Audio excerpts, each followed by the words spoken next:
জমে উঠেছে ধারাবাহিক ভোলে বাবা পারকারিকার গল্প, যেখানে এবার দেখা যাবে ব্রেন টিউমার ধরা পড়বে ঝিলের। এই রোগ ধরা পড়া মাত্রই ঝিলের বাড়ির লোকেরা একেবারে ভয় ভেঙে পড়বে।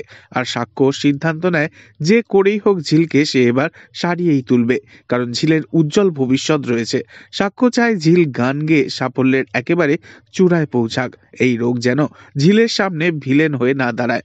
সাক্ষ্য ঝিলের মাকে কান্নাকাটি করতে মানা করে আর বলে, আপনারা শুধু ঈশ্বরকে ডাকুন আর বাদবাকিটা আমাকে ভরসা করুন। তবে ঝিলের পরিবারের প্রতি সাক্ষ্যর এত মেলামেশা মোটেও পছন্দ হয় না সাক্ষ্যর মায়ের। সাক্ষ্যর মা আপত্তি দেখাতে থাকে। সাক্ষ্যর মা সাক্ষ্যকে বলে, ওই মেয়েটার প্রতি আগ বাড়িয়ে তুমি এত উপকার কেন করছো?